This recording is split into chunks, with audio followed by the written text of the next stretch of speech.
هل تعلمون ما هي الآثار التي يكتبها الله سبحانه وتعالى علينا؟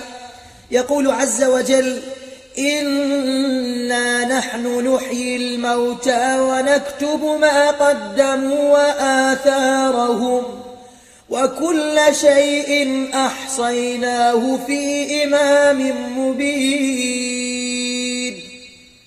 نكتب ما قدموا وآثارهم. الآثار هو ما يبقى بعد موتك من أعمالك.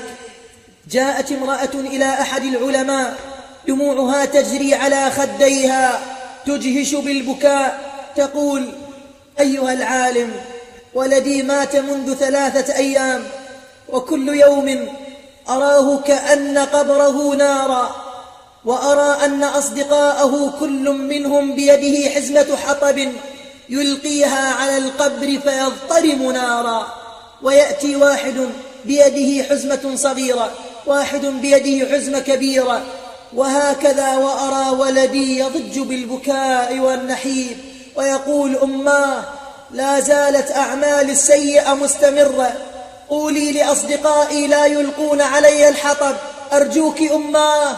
فبكى العالم لبكائها وقال لها: هل كان لولدك محل تسجيلات يسجل فيها الغناء مثلا، أو محل موبايلات ينزل النغمات الغنائية أو الصور الفاضحة أو الأفلام التي لا ترضي الله؟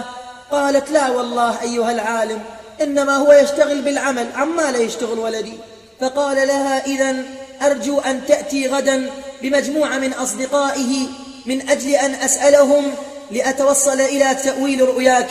وفي اليوم التالي جاءت الأم باكية، قالت: أيها العالم، هؤلاء أصدقاؤه قد أقبلت بهم إلي، ولكن حتى هذه الليلة الرابعة رأيت ولدي قبره يضطرم نارا، وأصدقاؤه يزيدون النار نارا بإلقائهم حزم الحطب على قبره. فقال العالم لأحد أصدقائه: ماذا كان يعمل من الأعمال السيئة المحرمة التي هو مستمر عليها إلى الآن؟ فقال له ذلك الشاب ودموعه تجري على صديقه لأنه فقده قريبا: قال: أيها العالم، إن لديه صفحة على الفيسبوك كلها صور فاضحة وأفلام إباحية وغناء. فقال: إذن هو هذا والله. التفت العالم إلى تلك الأم التي ما هدأت فورتها ولا رقأت دمعتها، وقال لها: يا امرأة، اعلمي أن ولدك يعذب من أجل ذلك. كل من أعجب بصورة أو فيلم أو مقطع أغنية فهو يضيف حزم من الحطب على قبر ولدك الذي يضطرم نارا. وقد ورد عن النبي صلى الله عليه وآله: القبر إما روضة من رياض الجنة أو حفرة من حفر النيران. وإذا بالأم تنادي: أرجوكم خلصونا من هذه الصفحة، كيف السبيل إلى الخلاص منها؟ فقال أحد أصدقائه: أنا أعرف كيف نتخلص منها. وفعلا ألغوا تلك الصفحة على الفيسبوك.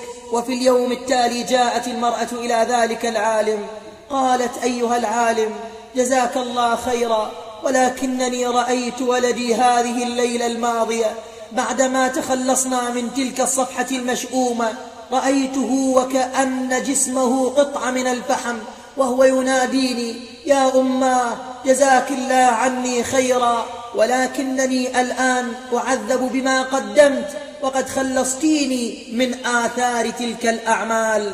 نعم، إنا نحن نحيي الموتى ونكتب ما قدموا وآثارهم، وهذا من الآثار السيئة.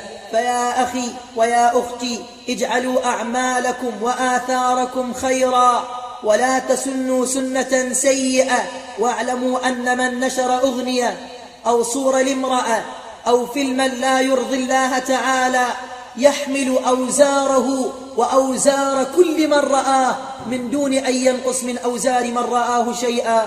قال الله تعالى: ليحملوا أوزارهم كاملة يوم القيامة ومن أوزار الذين يضلونهم بغير علم، ألا ساء ما يزرون.